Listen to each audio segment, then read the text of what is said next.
चलिए दोस्तों, आज हम स्टार्ट करेंगे प्राइमरी हेल्थ सेंटर यानी कि प्राथमिक स्वास्थ्य केंद्र। मैं प्राथमिक स्वास्थ्य केंद्र के बारे में क्यों बता रही हूँ, क्योंकि मैं खुद पीएचसी पर काम करती हूँ। मैं पीएचसी पर एज एमओ पोस्टेड हूँ, तो इसीलिए मैं शायद थोड़ा बहुत इसमें कुछ ऐड भी कर सकूँ। ठीक है। अब प्राइमरी हेल्थ सेंटर को कुछ लोग प्राइमरी हेल्थ केयर बोलते हैं। प्राइमरी हेल्थ सेंटर ही है। इसमें हम पेशेंट को प्राइमरी हेल्थ केयर प्रोवाइड करते हैं। ठीक है। पीएचसी जो है वो दो टाइप की होती है। अब इसमें दो टाइप टाइप ए और टाइप बी। टाइप ए में जब 20 डिलीवरी से कम डिलीवरी हो रही है, अगर आपकी एक महीने के अंदर आपके संस्थान पर अगर 20 डिलीवरी से कम डिलीवरी हो रही है तो टाइप ए, और अगर आपके संस्थान पर 20 डिलीवरी से ज़्यादा हो रही है तो टाइप बी। अब पीएचसी का जो एस्टैब्लिश्ड क्राइटेरिया हैं वो क्राइटेरिया ये हैं कि हिली और ट्राइबल एरिया पर 20,000 की पॉपुलेशन पर एक पीएचसी होनी चाहिए, और प्लेन और अर्बन एरिया में 30,000 की पॉपुलेशन पर एक पीएचसी होनी चाहिए।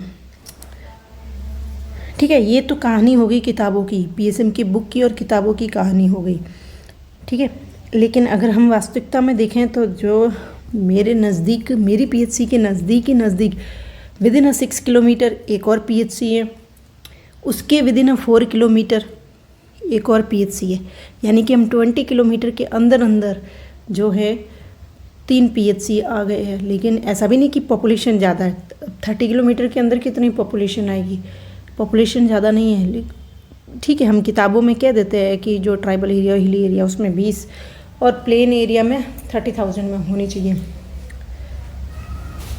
लेकिन अगर हम प्रैक्टिकली देखें तो आजकल पीएचसी काफ़ी जगह है। गवर्नमेंट ने बहुत अच्छा प्रयास किया है, बहुत अच्छी कोशिश करी है। आजकल लगभग आपको with in 10 kilometre with in 20 kilometre कोई ना कोई पीएचसी मिल ही जाएगी। जैसे मैंने अभी आपको कहा कि हमारे लगभग 20 किलोमीटर में 3 पीएचसी है हम। ठीक है। और 3 पीएचसी के अंदर 30,000 पॉपुलेशन तीनों पीएचसी के अंडर नहीं आएगी। तो यहाँ तो ये एक पीएचसी के अंडर की बात कर रहे हैं। ठीक है।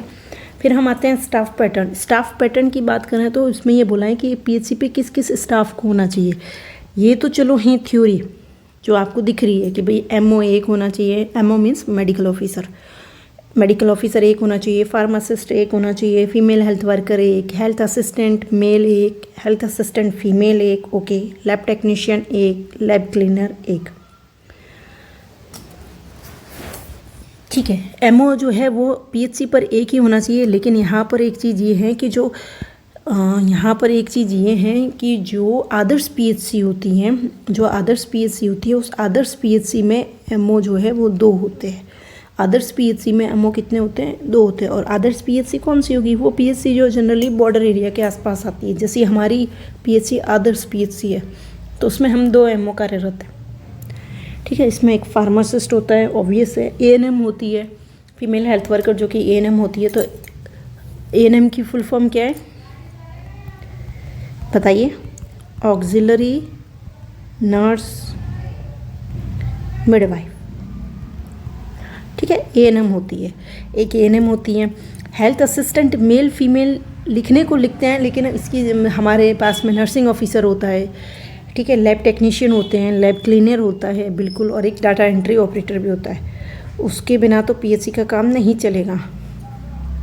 डाटा एंट्री ऑपरेटर जो कि जनरली हमारी रिपोर्टिंग, हमारी डाटा एंट्री वगैरह उन सब का काम करते हैं।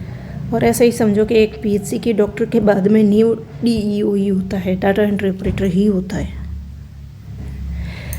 फिर पीएचसी के अंडर की बात करें तो पीएचसी के अंडर कितने सब सेंटर आते हैं? सब सेंटर को हम उप स्वास्थ्य केंद्र कहते हैं। जब प्राइमरी हेल्थ सेंटर को हमने प्राथमिक का बोला तो सब यानी कि उप स्वास्थ्य केंद्र बोलेंगे। अब इन्होंने लिखने में लिखा है कि PHC is a referral centre for 6 sub centre. क्यों? क्योंकि मैंने प्लेन और अर्बन एरिया में कितना बोला? 30,000 पॉपुलेशन बोला। मैंने क्या बोला कि जो पीएचसी है वो एक 30,000 की पॉपुलेशन पर होनी चाहिए। जो सब सेंटर होता है वो एक 5,000 की पॉपुलेशन पर होता है। अब 30 कर दो। ठीक है। इसीलिए इन्होंने बोला है कि पीएचसी जो है एक रेफरल सेंटर है फॉर 6 सब सेंटर के लिए। पीएचसी 6 सब सेंटर होने चाहिए। ज़रूरी नहीं है, यहाँ पर भी थोड़ा सा यही है कि ज़रूरी नहीं है कि 6 है तो 6 ही होने चाहिए। वही बात है, जब हमारी पॉपुलेशन ही कम है तो हमारे सब सेंटर भी कम होंगे। मेरी पीएचसी के अंडर में आने वाली पॉपुलेशन ही कम है तो मेरी पीएचसी के अंडर में आने वाले सब सेंटर भी कम होंगे।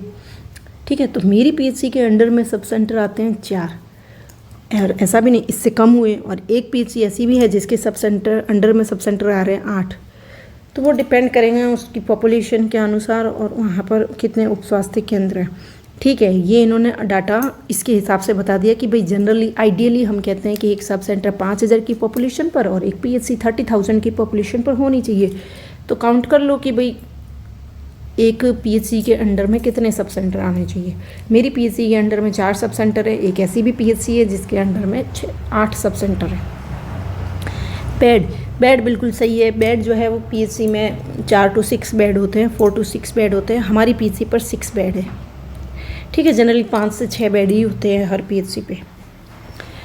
Services provided eight PHC, PHC पर कौन कौन सी सर्विसेज प्रोवाइडेड होती है। पीएचसी पर ऑब्वियसली हम पीएचसी का मतलब भी यही है कि अगर कोई पेशेंट है उसे हम वहाँ पर प्राथमिक इलाज दे सकें, प्राथमिक उपचार कर सकें। उसका कोई भी उसे परेशानी हुई, उसका मान लीजिए एक्सीडेंट हुआ, पैर फ्रैक्चर हुआ या अनकॉन्शियस हो गया बंदा, ब्रीदिंग प्रॉब्लम हो रही है, अटैक की प्रॉब्लम आई, हार्ट अटैक हुआ, तो वो पेशेंट जब हमारी पीएचसी पर आते हैं तो हम उन्हें क्या करें, मेडिकल केयर दें।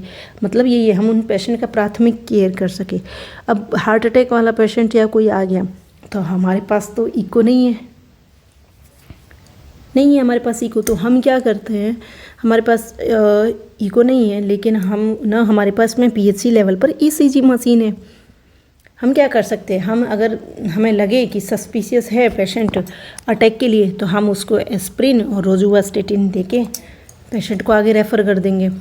हमें लगे कि पेशेंट अनकॉन्शियस है, हम उसके वाइटल्स लेंगे और फिर उस हिसाब से उस पेशेंट का ट्रीटमेंट करेंगे। अगर कोई पेशेंट फ्रैक्चर वाला है या उसकी ड्रेसिंग करेंगे, इंजेक्शन लगाएंगे टीटी डाइक्लो और फिर आगे रेफ़र करेंगे एक्सरे वगैरह के लिए।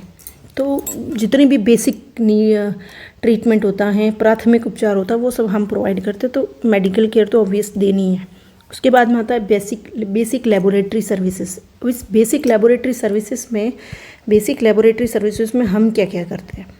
ठीक है, बेसिक लेबोरेटरी सर्विसेज में हम चेक करते हैं पेशेंट का हीमोग्लोबिन चेक करते हैं हम हीमोक्यू मशीन से।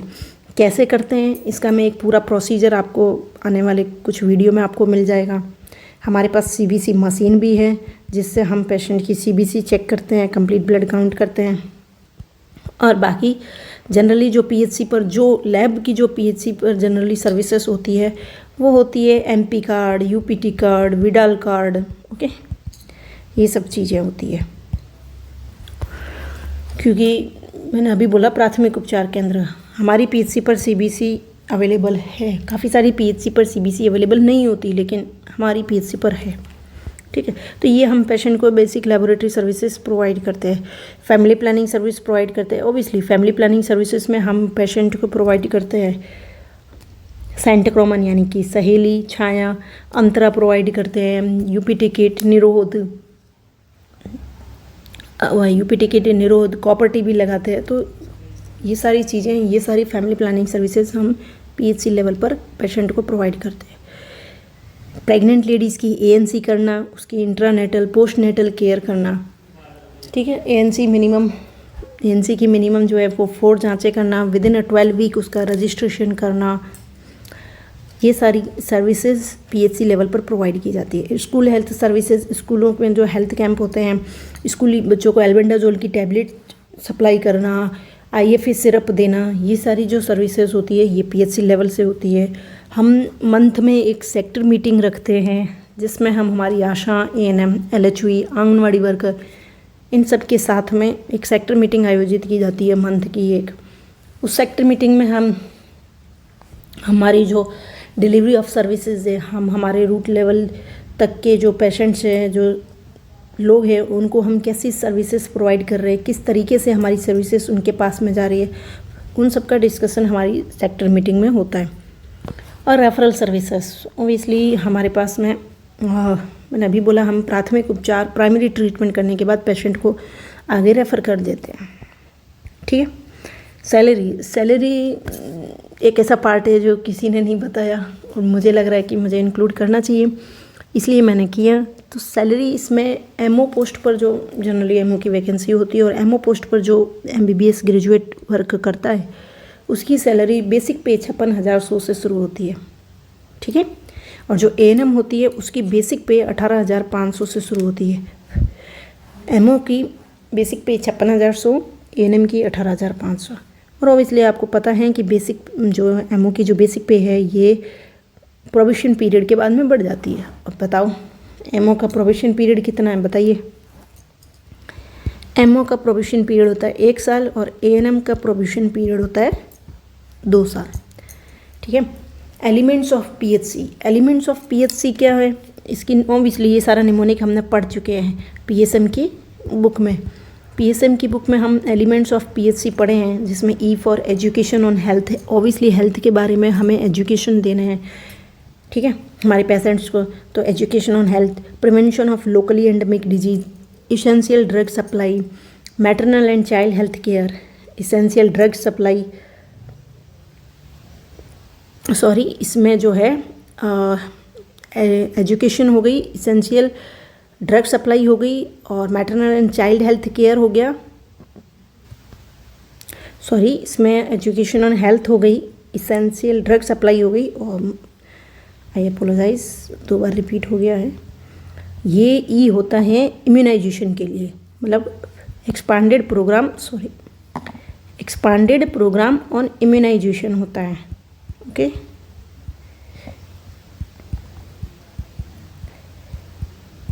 इम्यूनाइजेशन तो एजुकेशन ऑन हेल्थ हो गया, लोकली एंडेमिक डिजीज हो गया, essential drug supply, MCH care, maternal and child health care, expanded programme on immunisation हो गया, न्यूट्रिशन हो गया, treatment for minor illness, sanitation and safe drinking water supply. Components of principal of PHC की बात करें तो प्रिंसिपल ऑफ पीएचसी हमारे पास 4 होते हैं। Equitable distribution, community participation, intersectoral coordination और appropriate technology. Okay. Equitable distribution, community participation, intersectoral coordination और appropriate technology. मैंने अपनी तरफ से कोशिश की कि मैंने पीएचसी के सारी चीज़ें इंक्लूड करने की कोशिश की है। अब वो पीएचसी पर कौन सी सर्विसेज प्रोवाइड होती है मैंने आपको पहले ही बताया। मैं आपको आगे आने वाले वीडियो में हीमोग्लोबिन चेक करने का जो हीमोक्यू मशीन के द्वारा चेक कैसे करते हैं वो हम बताएंगे। हम पेशेंट का अगर कोई आता है तो उसका सीबीसी मशीन के द्वारा उसका सीबीसी काउंट कैसे लेते हैं। यूरिन स्ट्रिप है जिसके थ्रू हम उसके यूरिन स्ट्रिप है वो सब जांचें मैं आपको आने वाले मेरे वीडियो में बताऊंगी। ठीक है। मैंने अपनी तरफ से कोशिश की कि मैं आपको पीएचसी के बारे में बता पाऊँ। उसके अलावा भी आपको अगर कुछ डाउट हो तो मुझे नीचे कमेंट में बताइए। और मेरे आने वाले नेक्स्ट वीडियो में मैं आपको सरकार की ही इन स्कीम्स के बारे में बताऊंगी। जो स्कीम्स ये हैं माँ योजना। अभी सरकार ने गवर्नमेंट ने एक स्कीम लॉन्च की है माँ योजना। ठीक है। शक्ति दिवस हम पीएचसी लेवल पर कब मनाते हैं, उसमें क्या करते हैं, उसमें आशाओं का क्या रोल होता है, आंगनवाड़ी वर्कर का उसमें क्या रोल होता है, वीक की कौन सी डे को मनाया जाता है। जनरली क्या यूजुअली हम शक्ति दिवस वीक के ट्यूसडे को ही मनाते हैं, एवरी ट्यूसडे। ठीक है। ये मैं आपको आगे आने वाले वीडियो में दिखाऊंगी। पीएमएसएमए डे हम कब कब मनाते हैं, एमसीएचएन डे हम एवरी थर्सडे कब मनाते हैं, उसमें एएनएम क्या करते हैं, क्या प्रोसीजर है, कैसे इम्यूनाइजेशन कार्ड की ट्रैकिंग होती है। ये सारी चीज़ें अगर आपको पीएचसी लेवल पर सीखने का इंटरेस्ट है तो मैं आपको अपने आने वाले वीडियो में ज़रूर बताऊंगी। एक गवर्नमेंट ने अभी IGOT कर्मयोगी करके पोर्टल लॉन्च किया है, उस पोर्टल में क्या होता है। ठीक है। ये सारी चीज़ें मैं आपको आने वाले मेरे वीडियो में बताऊंगी। और इसके अलावा भी आपको 19 सब्जेक्ट में कोई भी डाउट हो या कोई भी टॉपिक समझ रहा हो तो प्लीज़ मुझे बताइएगा। Thank you so much.